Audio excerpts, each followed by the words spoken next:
शुभ सायं बच्चों।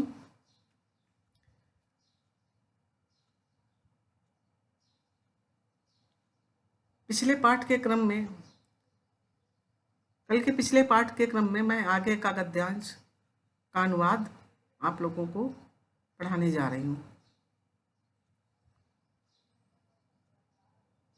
कालिदास काव्येषु अंगिरस श्रृंगारोस्ति। इस गद्यांश में कालिदास के काव्यों के भाव पक्ष और कला पक्ष की विशेषताओं का वर्णन किया गया है। कालिदास काव्येषु अंगिरस श्रृंगारोस्ति। कालिदास के काव्यों में अंगिरस श्रृंगार रस है। तस्य पुष्ट्यर्थम करुणोदयोन्यरसा अंगभूता। उसकी पुष्टि के लिए करुणा आदि अन्य रस अंगभूत है। अर्थात जो प्रधान रस है वो श्रृंगार रस है और करुणा आदि अन्य रस अंगीभूत है, अप्रधान गौड़ रस है। रसानुरूपम क्वचित प्रसादा क्वचिच्च माधुर्यम तस्य काव्योत्कर्षे सहाय्यम कुरुतः। रसों के अनुरूप क्वचित माने कहीं, प्रसाद गुण, क्वचित माधुर्यम कहीं माधुर गुण, तस्य काव्य उत्कर्षे उनके काव्य के उत्कर्ष में सहायक हुए हैं या सहायता करते हैं। वैदर्भी रीति कालिदासस्य वाग्वश्येव सर्वत्रानुवर्तते। वैदर्भी रीति कालिदास की वाणी के वश में हुई सी, वाग्वश्येव वाणी के वश में हुई सी प्रतीत होती है। अनुवर्तते अनुसरण करती है। वैदर्भी रीति कालिदासस्य वाग्वश्येव सर्वत्र अनुवर्तते। वैदर्भी रीति कालिदास के वश में हुई सी सब जगह सर्वत्र अनुवर्तते, सब जगह अनुसरण करती है। अलंकार योजनायाम कालिदासो अद्वितीय। अलंकार की योजना में, अलंकार के प्रयोग में कालिदास अद्वितीय है। यद्यपि उपमा कालिदासस्येतु उक्ति। यद्यपि उपमा कालिदासस्य, यह उक्ति उपमा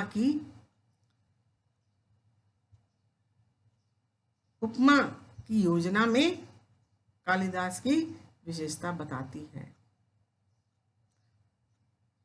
यद्यपि उपमा कालिदासस्य इति उक्ति। यद्यपि उपमा कालिदास की ऐसी उक्ति उपमा योजनायाम एव, उपमा के योजन में ही कालिदास की वैशिष्ट्यम कालिदास की विशेषता को बतलाती है। किंतु तथापि उत्प्रेक्षा अर्थांतरन्यास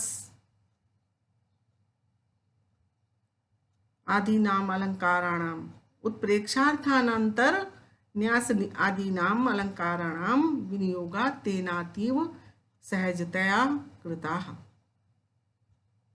बेटा इस लंबे वाक्य को यदि आप अलग अलग करेंगे, तोड़ेंगे, तो उत्प्रेक्षा, अर्थांतर न्यास आदि अलंकारों का विनियोग तेन माने उनके द्वारा, तेन तेन अतीव सहजतया कृता, उनके द्वारा अत्यधिक सहजता से किया गया है, सरलता से किया गया है। सहजता का मतलब होता है सरलता से किया गया है। कालिदासस्य नाट्यकृतिषु विशेषतः शाकुंतले वस्तुविन्यासः अनुपमः चरिचित्रण सर्वथानवद्यम संवाद शैली संप्रेषणीयास्ति। कालिदास के नाट्य रचनाओं में, कृतिषु माने रचनाओं में, विशेषता शाकुंतले, विशेष रूप से शाकुंतल में वस्तुविन्यास,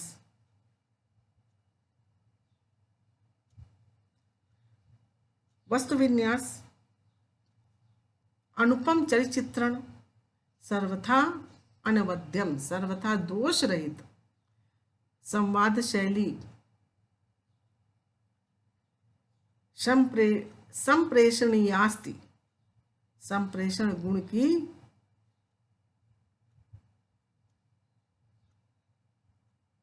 संप्रेषणीयास्ति अर्थात संप्रेषण गुण से युक्त है।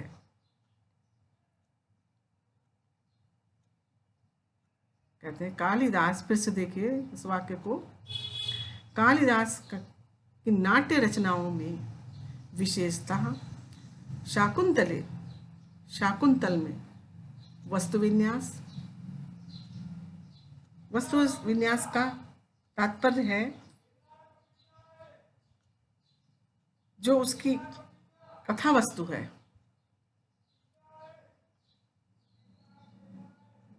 वस्तुविन्यास, अनुपम चरिचित्रण, सर्वथा सब प्रकार से दोष रहित, अनवद्यम माने दोष रहित, संवाद शैली संप्रेषणीयास्ति, संप्रेषण गुण से युक्त है। अर्थात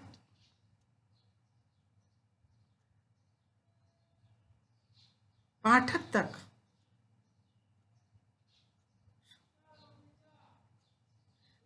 तक रचनाकार के विचारों को पहुंचाने का माध्यम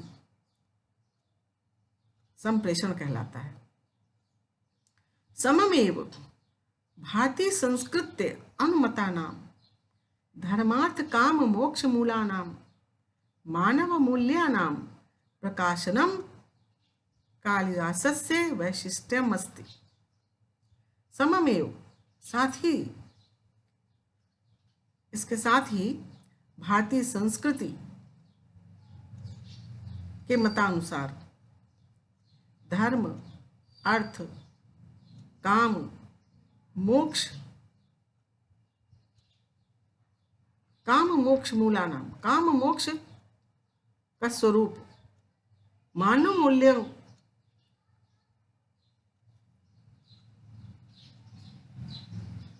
मानव मूल्यानाम प्रकाशनम, मानव मूल्यों का प्रकाशन कालिदास की वैशिष्ट्यम अस्ति, विशेषता है। आश्रम वासिनी शकुंतलाम निर्वर्ण्य मनसि काम प्ररोहम अनुभूय दुष्यन्तः तावत् शांति न लभते यावत्तां छत्री परिग्रह क्षमां विश्वामित्रस्य दुहितेयम् इति नावयति। आश्रमवासिनी शकुंतला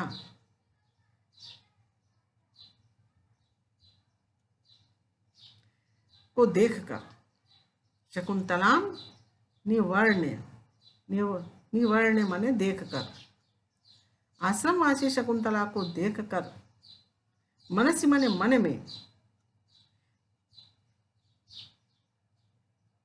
काम प्ररोहम अनुभूय, काम के अंकुर की अनुभूति होते हुए भी दुष्यंतः तावत शांति न लभते।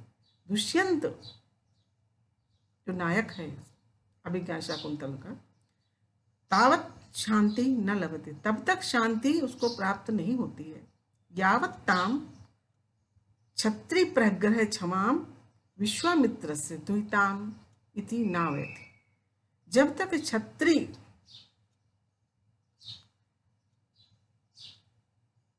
परिग्रह क्षमाम, जब तक छत्री द्वारा विवाह योग्य, परिग्रह क्षमा में, परिग्रह क्षमाम का मतलब है विवाह योग्य, छत्री द्वारा विवाह के योग्य विश्वामित्र की पुत्री है ऐसा नहीं जान लेता है।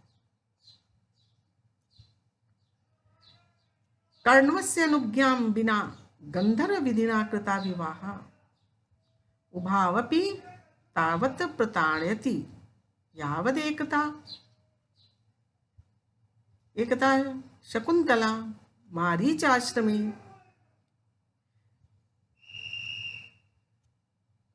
तपश्चरणेन अवज्ञाजनितं कलुषम न चालयति। कर्णवस्य अनुज्ञां बिना, कर्ण की आज्ञा के बिना गंधर्व विधि से किया गया विवाह दोनों को उभावपि मने दोनों को भी, तावत मने तब तक, प्रताड़ित करता है, तब तक परेशान करता है, यावत जब तक एकता मने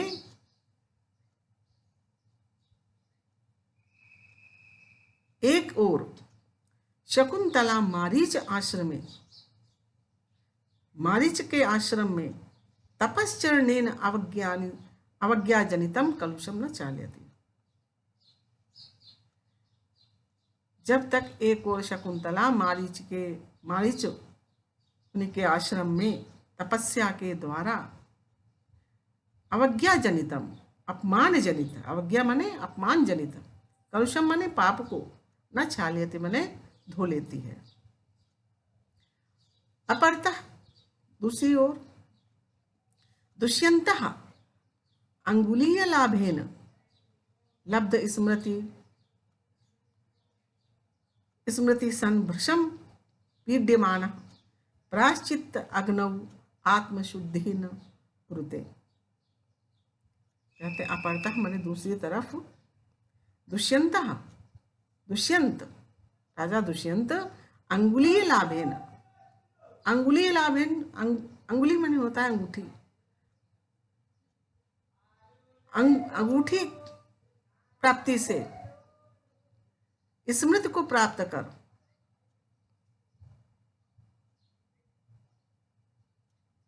स्मृति को प्राप्त होता हुआ, भृशम माने बहुत अधिक, पीड्यमाना माने पीड़ित होता हुआ, प्रायश्चित की अग्नि में आत्मशुद्धि उठते। प्रायश्चित की अग्नि में जब तक आत्मशुद्धि नहीं करता है, तद अनंतरम एव तयो दाम्पत्य प्रेम निष्कलुषम भवति।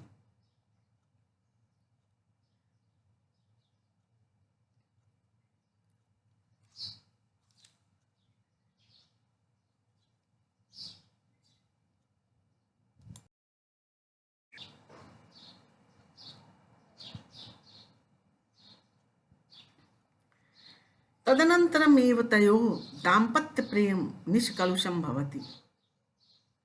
तदनंतरम इसके पश्चात ही, तयोः माने उन दोनों दंपति का प्रेम निष्कलुष होता है, पाप रहित होता है। पुत्र लब्धो च परिणमते, पुत्र प्राप्ति के रूप में परिणित होता है, फलदायी होता है।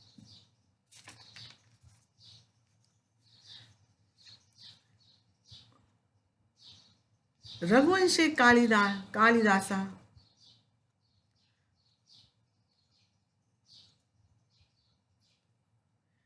रघुवंशे कालिदास रघुवंशी नाम चित्रम तथा करोति। इस गद्यांश में कालिदास ने रघुवंशी राजाओं का चित्रण किया है, उनके आदर्श चरित्र को वर्णित किया है। रघुवंशे कालिदास रघुवंशी नाम चित्रम तथा करोति यथा भारतीय जन जीवनस्योदात्त दर्शनानां सम्यक दिग्दर्शनम भवेत्। रघुवंश में कालिदास रघुवंशियों का चित्रण उसी प्रकार किया है, वैसा ही किया है जैसा भारतीय जन जीवन के उदात्त आदर्शों को सम्यक रूप से वर्णन करना चाहिए।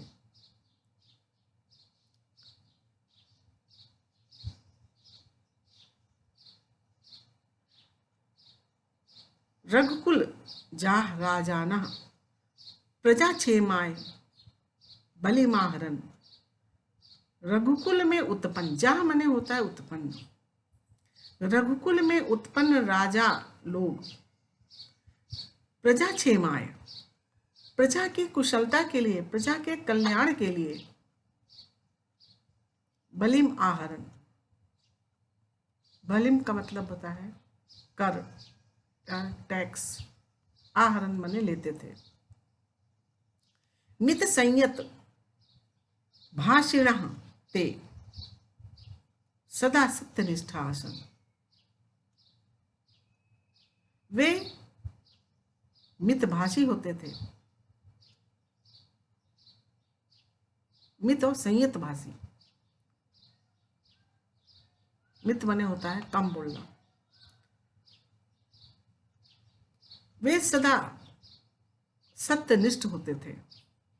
मितभाषी, संयत भाषण वाले और सत्यनिष्ठ होते थे, सदा सत्यनिष्ठ होते थे। यशस्य कामास्ते तदर्थम प्राणानपि त्यक्तुम सदैवोद्यता अभवन्। यशस्य कामास्ते, यश की कामना वाले, ते मने वे राजा लोग, तदर्थम उसके लिए,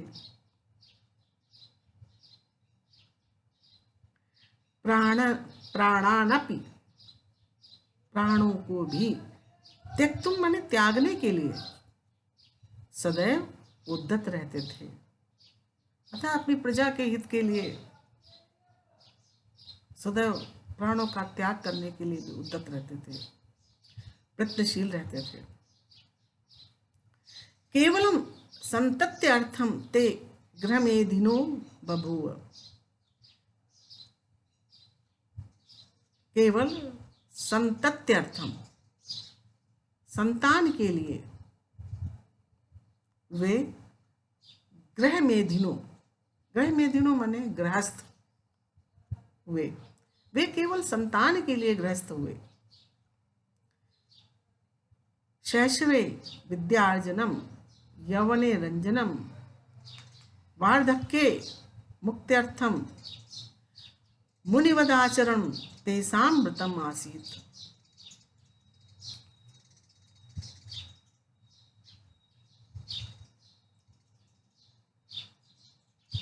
शैशवे माने बचपन में, बालकपन में या शिशु काल में विद्या प्राप्त करना। यौवन काल में रंजन, मनोरंजन, रंगरेलियां, कुछ भी कहिए।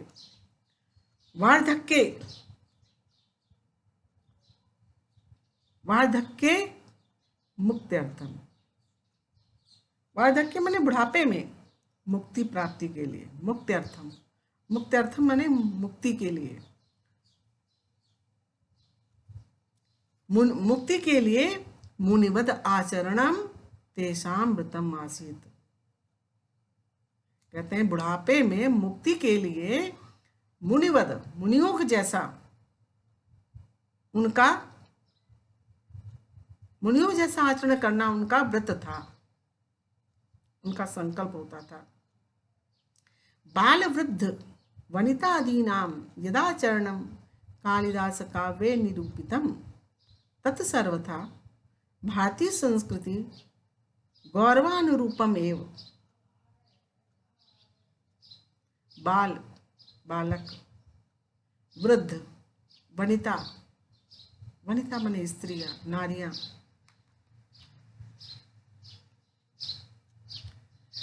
नारियों आदि का यद आचरण, जो आचरण हो कालिदास के काव्य में निरूपित किया गया है, तत् वह सर्वथा भारतीय संस्कृति के गौरव के अनुरूप ही है।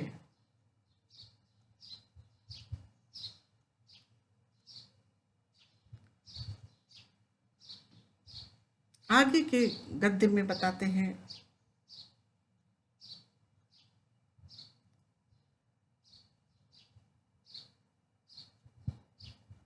महाकवि कालिदास ने अंतिम गद्यांश में यह बताया है कि काव्य में वर्णित समस्त भारत की प्राकृतिक शोभा कैसी है, सुंदर, स्वाभाविक है, इसका इसमें वर्णन किया गया है। उन्होंने ये बताया है महाकवि कालिदास ने कि कैसी निराली छटा है हमारे भारत की प्राकृतिक शोभा।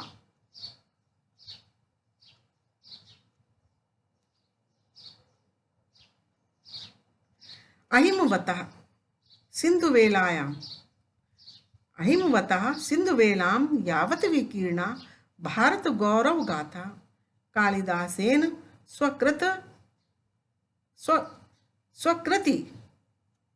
स्वकृतिषु उपनिबद्धा।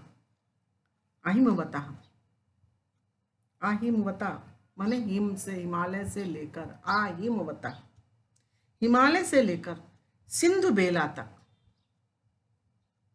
सिंधु तट तक, यावत माने तक, विकीर्णा माने फैली हुई, भारत गौरव गाथा, भारत की गौरव गाथा कालिदास के द्वारा स्वकृतिषु उपनिबद्ध, अपनी कृतियों में निबद्ध की गई है।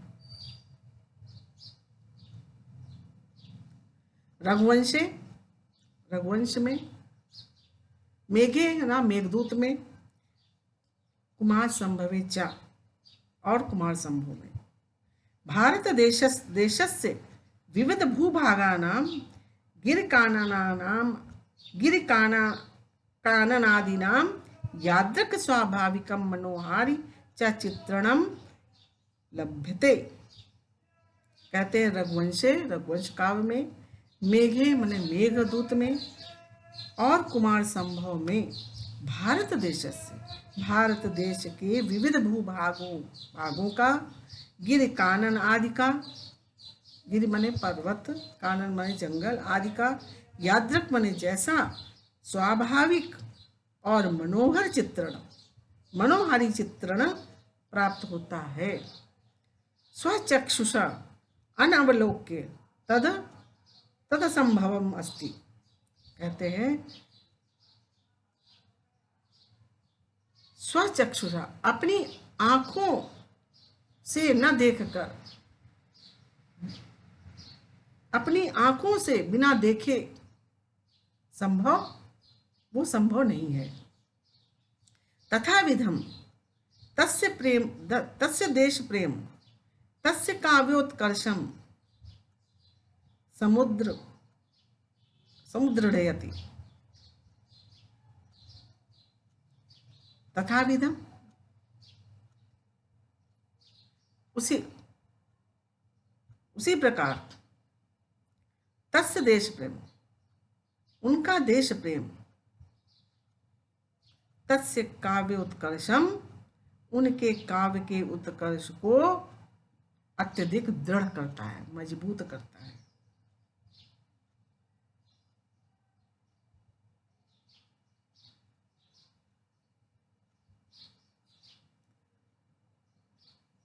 संतु तत्र नल्पाः संस्कृत कवयः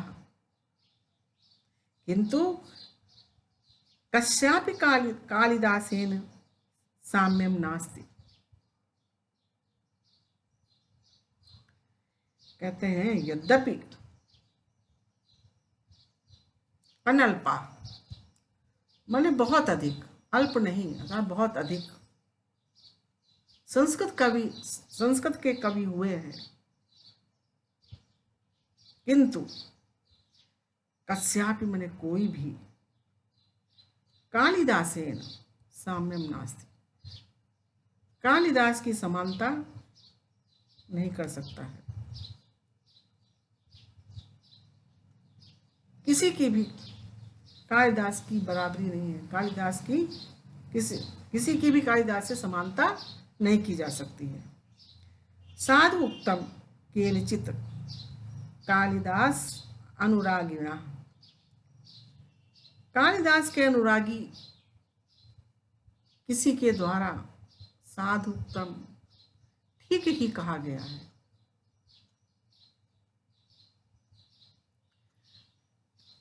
पूरा कवि नाम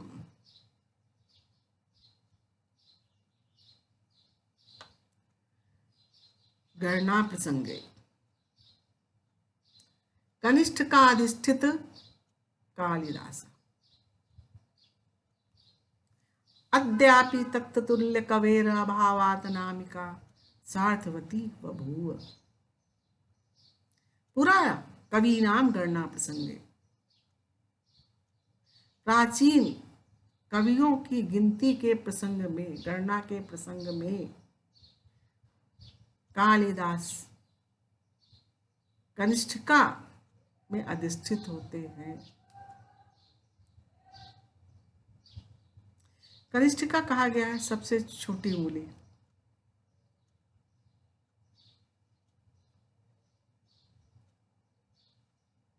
सबसे छोटी उंगली को कनिष्ठिका कहा जाता है।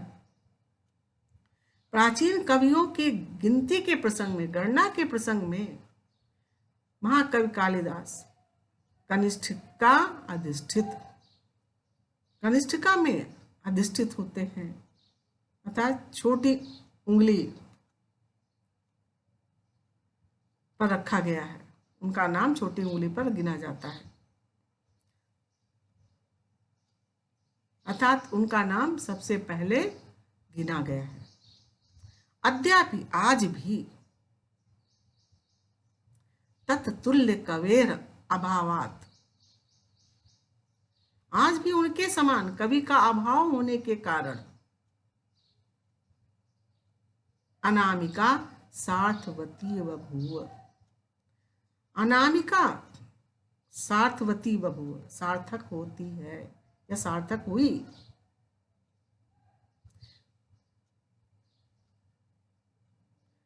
आज भी उनके समान कोई कवि नहीं हुआ, इस कारण अनामिका अर्थ से युक्त अर्थात बिना नाम वाली हो गई, अर्थात महाकवि कालिदास के बाद कोई कवि ऐसा नहीं हुआ जो उनकी समानता या उनका स्थान ले सके।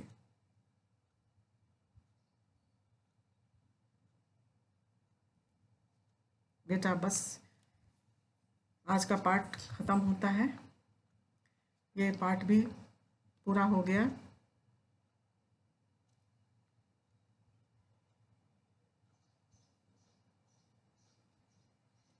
इससे संबंधित भावार्थ वगैरह, अनुवाद वगैरह जो होमवर्क है वो हम कल आपको देंगे। आपकी कोई समस्या है वो भी आप बताइएगा। धन्यवाद।